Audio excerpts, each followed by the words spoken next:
Le ministre Mamadou Touré était face à la presse ce lundi 27 juin. À l'ordre du jour, le bilan du programme spécial d'appui à l'insertion des jeunes des zones frontalières du Nord. Un projet qui s'inscrit dans le programme social du gouvernement sur la période 2022-2024 et qui a pour but de lutter contre la menace terroriste dans la partie nord de la Côte d'Ivoire. Serge Déo, Tima Traoré dans un commentaire de Doris Bessé.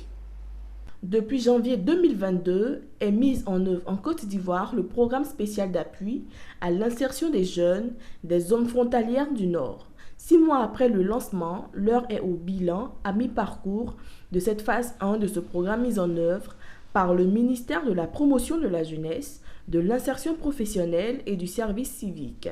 Ce programme qui vise à occuper sainement les jeunes vivant aux frontières du Nord afin de les préserver du terrorisme a vu la satisfaction du ministre Mamadou Touré. Il s'est réjoui du bilan réalisé à mi-parcours. Je peux vous dire qu'au bout de ce processus, nous avons quand même pu obtenir quelques résultats. Pour les TIMO, les travaux à haute intensité de main-d'œuvre, nous avons eu 1214 sélectionnés sur 1800 candidatures.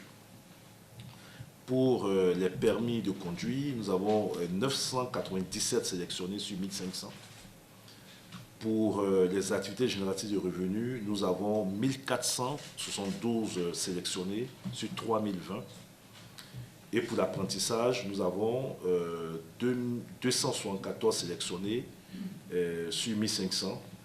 Pour le fonds d'appui aux acteurs du secteur informel, parce que ça, j'ai oublié de le rappeler, nous avons décidé de dégager une somme de 2 milliards de francs CFA avec des subventions de 250 000 francs CFA pour 8 000 personnes, par personne, 250 francs par personne, pour aider donc certains acteurs qui étaient dans ces zones, certains ont dû se déplacer à cause des attaques, etc., pour leur permettre de reprendre leurs activités. Et donc, pour cette phase, pour la première phase donc, de sélection, sur les 8 000 bénéficiaires attendus, ce sont 1 707 qui sont sélectionnés. Donc, ce qui fait que si on enlève les AVEC, qui viennent avec 3 000 bénéficiaires en surplus et 1 milliard, et qu'on reste sur les objectifs initiaux, sur les 19 812 personnes à traiter d'ici la fin de l'année, la première phase de sélection a permis de sélectionner aujourd'hui, avec les listes disponibles, 5 664 personnes.